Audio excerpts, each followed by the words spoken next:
یہ آپ نے کچھ لوگوں کو یہ کہتے ہوئے سنا یا نہیں کہ کوئی نبی انتقال کے بعد مدد نہیں کر سکتا، کوئی ولی انتقال کے بعد مدد نہیں کر پائے گا؟ اور اگر تم نے یہ اپنا نظریہ رکھا کہ کوئی پیر پیغمبر گویا اگر انتقال کے بعد تمہاری مدد کرے تو ایسا عقیدہ رکھنا شرک ہے۔ کیا سمجھے آپ؟ ادھر سے فتویٰ یہ آیا کہ کسی بھی پیر پیغمبر پر یہ عقیدہ رکھنا کہ وہ ہماری مدد کرے انتقال کے بعد، ایسا نظریہ رکھنا یہ شرک ہے۔ یہ فتویٰ تو آپ نے بارہا سنا ہوگا، آج بھی داغا جاتا اور ایک عرصے سے 100 سال سے داغا جا رہا کہ کسی نے اگر یہ کہہ دیا کہ کوئی نبی یا پیر بعد انتقال نفع پہنچا تو گویا یہ شرک ہوگا۔ اچھا، اب اسی پر ہم گاڑی روک لیتے ہیں کہ جناب کوئی آدمی انتقال کے بعد نفع نقصان نہیں پہنچاتا اور اگر یہ نظریہ ہو پہنچائے تو یہ شرک ہو جائے گا۔ میں آپ سے پوچھتا ہوں، بتائیے جناب، حضرت موسیٰ علیہ السلام اگر حضور کی توجہ نہ دلاتے تو نمازیں کتنی ہوتی؟ 50۔ اب کہتے ہیں استاد زمن شہنشاہ سخن مولانا حسن بریلوی کہ حسن سنی ہے، افراط و تفریط اس سے کیوں کر ہو کہ ادب کے ساتھ رہتی ہے روش ارباب سنت کی۔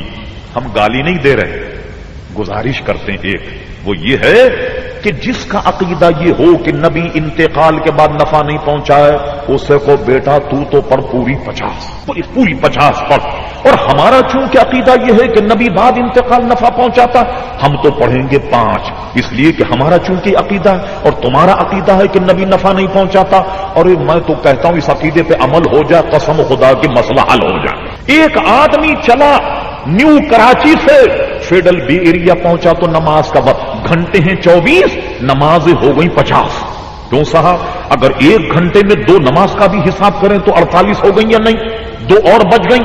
چلیے ہم اوسط لگاتے ہیں اس کا کہ ایک نماز کا وقت جو ہے 25 منٹ، اور رش ہو کراچی کا، نیو کراچی سے چلا تو نہ ہوگا کام یوں ہوگا پھر کہ جناب سین یہ ہوگا کہ ایک بغل میں وضو کا لوٹا، ایک بغل میں مصلی، اور بھائی گاڑی روکو بھائی فیڈل بیریا، نماز کا وقت ہو گیا۔ چلیے صاحب حضرت اترے، نماز پڑھی، نماز پڑھنے کے بعد پھر رش کا موقع، تنہٹی پہ پہنچے تو نماز کا وقت ہو گیا، بولٹن مارکیٹ پہنچے تو نماز کا وقت ہوا، اور حسن اتفاق سے یہ اگر ڈاکیات پر کام کرتے ہوں، لیجیے اترتے ہی نماز کا وقت ہو گیا، لیجیے صاحب راستے میں نماز، دفتر میں نماز، گھر میں نماز، ادھر نماز ادھر نماز، نمازی نماز، صبح نماز، شام نماز، نظام زندگی نماز، تو نہ تمہیں فرصت ملے نہ ہم پہ فتویٰ لگاؤ۔ بھئی جب گھنٹے میں یہ 2.5 نمازیں پڑھے گا تو اس سے فرصت کہاں ملے گی کہ ہم پر فتویٰ لگائے؟ تو وہ ہم بھی فتوے کی عزت سے بچ جائیں گے اور تمہارا کام بھی ہو گیا۔ لیکن وہ کام کرو جو تم اپنا ایمان اور عقیدہ بتاتے ہو کہ نبی اگر نفع نہیں پہنچاتا تم پڑھو پوری 50، پتہ لگ جائے تمہیں 50 نمازوں میں جو ہمارا عقیدہ تو ماننا پڑے گا، اس معاملے میں تم ہمارے عقیدے کی پیروی کرتے ہو اور 5 نماز پڑھتے ہو، حالانکہ ان 5 نمازوں میں تو غیر اللہ کی مدد شامل ہو گئی۔